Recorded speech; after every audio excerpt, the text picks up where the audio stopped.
Hi everyone.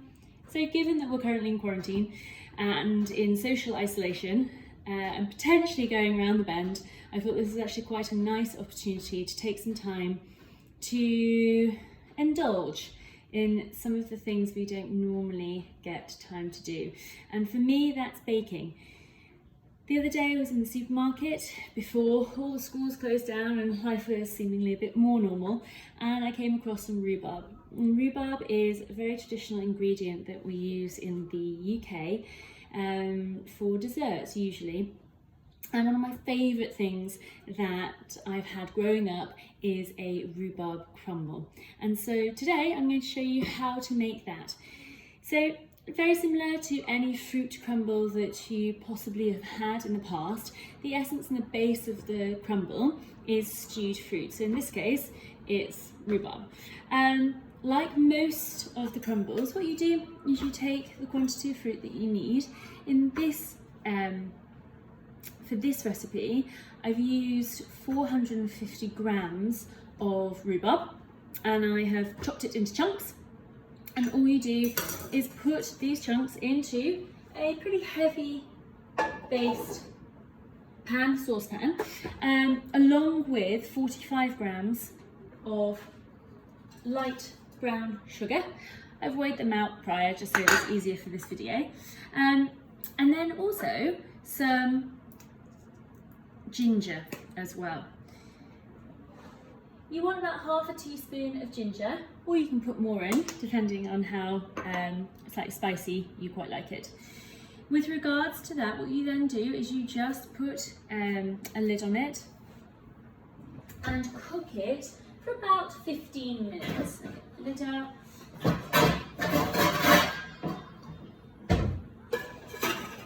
And you cook it on low heat for about 15 minutes. Now this is one of my favourite chef's recipes. It's Delia Smith, so I keep looking down here. It's one of her recipe books, and my mum gave this to me when I first left university, so it's a little bit old itself. Sometimes she will say to put water in depending on the fruit. For rhubarb, there's quite a lot of water in it, so actually no water is required. You just need to put it on the heat with the sugar, and all of the juices will start to come out of the rhubarb naturally. Whilst that's going on to simmer, you'll want to make your crumble topping. So everyone that I've spoken to has a different preference as to how they like their crumble consistency. I like mine with some oats in it, and to be quite thick and crumbly, obviously, but lumpy and clumpy as well. Now it's very important to wash your hands. And as we know, we wash them for 20 seconds now.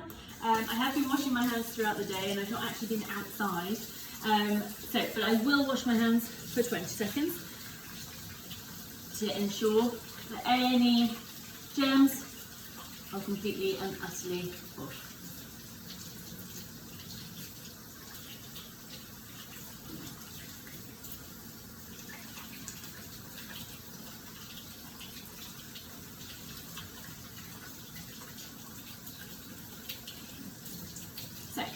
Once you wash your hands, what you'll need to do is weigh out your ingredients. Now I've already done these prior, ahead of time, but you'll want 75 grams of butter, similar and same again as sugar, and I've used light brown sugar.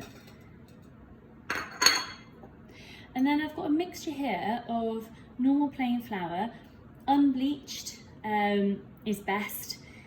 And I've also got some oats in here as well. So I've got 100 grams of plain flour and 50 grams of oats. And I've used the traditional old-fashioned oats, Trader Joe's finest, to be able to put together. And all you do now is, using your hands, you mix all of that together. What you want to do is kind of rub the flour into that butter,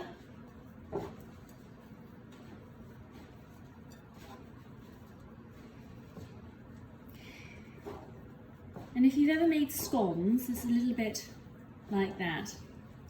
There's always been some controversy, let's say, over whether you should say scones or scones, but I read an article about a year ago that said the Queen says scones. So if she says it that way, I think that'll do for me. So you can start to see now that the consistency is starting to come together.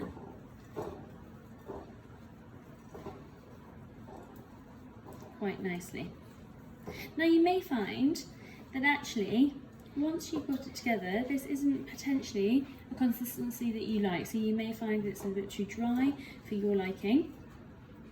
And actually I'm starting to find that now with mine, whilst the recipe called for 75 grams of butter, perhaps a little bit more wouldn't go amiss. But we'll see. Whilst we're doing this, it's important not to forget about your rhubarb, because what will happen is that obviously naturally the rhubarb that's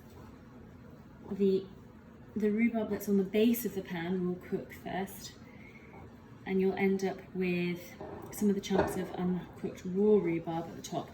So you'll want to keep an eye on it, and actually I can hear it hissing currently.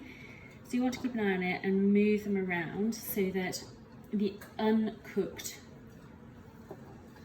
rhubarb gets moved down and pushed to the bottom. So what I'll do is, now that that has been completely mixed together, it does completely change consistency, and of course the colour becomes this very rich goldeny yellow colour. Now you can see, if you can see that, actually it's clumping together quite nicely, so I'm not going to bother putting any more butter into it. Let's just see how yours comes about. It's very rough estimates with this, which is quite nice. That's the nice thing about it, it's nice and easy, but it tastes delicious.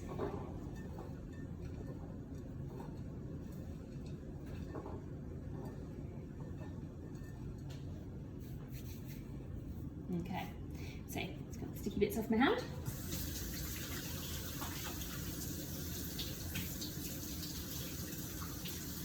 Okay, so I can hear this sizzling away behind me. Oh yes. If I bring the camera over so that you can see what this looks like.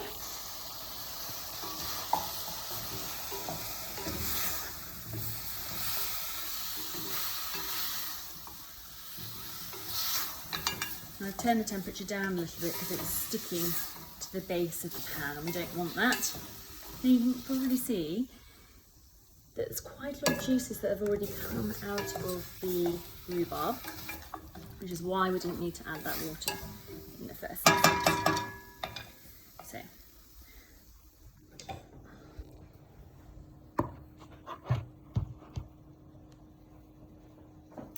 So once you've got everything ready, what you'll do is you will tip the rhubarb into here. However, my little trick is to add just a little something to sweeten the deal, and that's a banana. So this is completely going off Delia's recipe now and adding my own little touch to it. I had this years ago. A friend's mum did this instead, and it was irresistibly delicious. And all you need to do is line the base of the baking dish with banana. Now, when you're in social isolation, you've probably got people who you are sharing your vicinities with. I've currently got quite a little cheeky monkey in front of the camera, messing around, trying to gather my attention because he's been bored all day because I've been giving other people attention at work. Now, again, really rough estimates. You can see there that it hasn't filled the base of my pan, so I'll just use another banana and make sure that it does.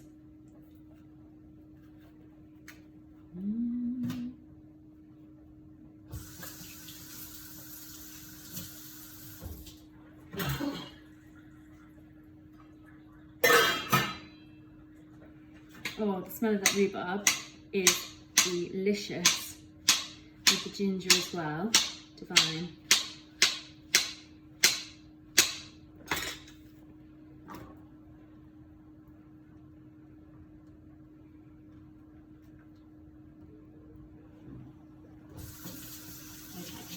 So we're just about ready for the rhubarb.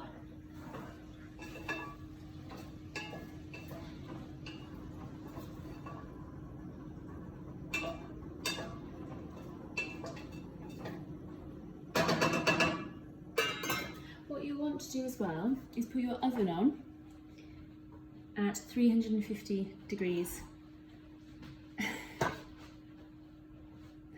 Fahrenheit. I wish I could show you what is currently in front of me. I'm not sure it's appropriate.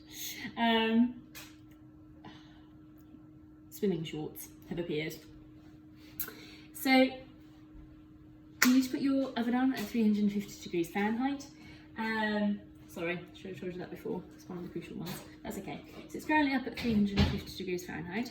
I'm now going to tip my rhubarb into this, but not before actually draining off some of that juice. You can reserve that juice. It's quite delicious,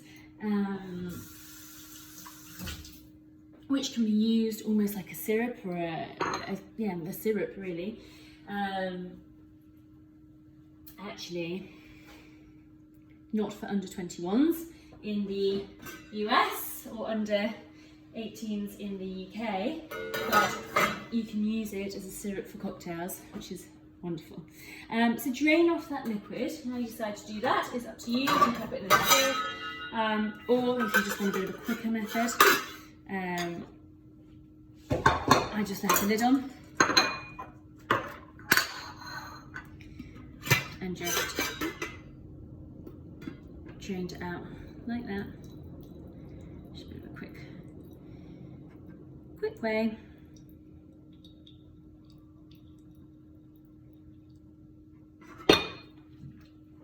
So that doesn't make your crumble too mushy. So then all I'm going to do is pop it over the banana like that.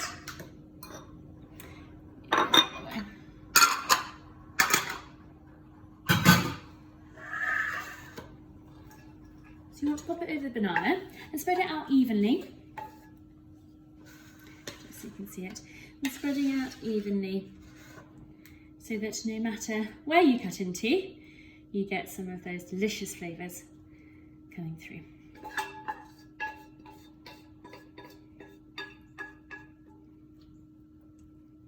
Lovely. Then the best bit, the crumble. Now then, if you're like me, you will like more crumble than filling. So we'll just see how we go with this baking dish, because it may be that I might want to make some more crumble topping to place on top, but no, I think we're okay.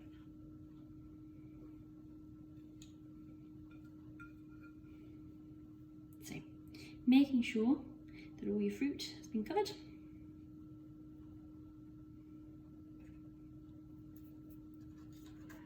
Not bad. And you pop it in the oven at 350 degrees Fahrenheit. I put it in the middle shelf, and there we go.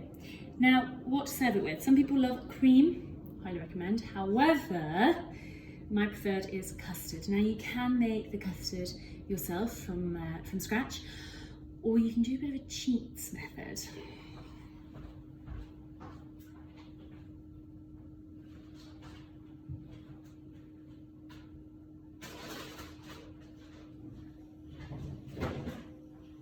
My cheats method, given that it's English and we're doing an English pudding, is bird's custard. I know that reads backwards for you, but bird's custard powder. It's very naughty, but it does the job perfectly. So you just read the instructions at the back of the packet. In America, you can pick this up definitely at World Market, and sometimes at some of the larger supermarkets if they have a British aisle. And then follow the instructions on the back of the pack, serve it over the crumble, and there you go. Hope you enjoy.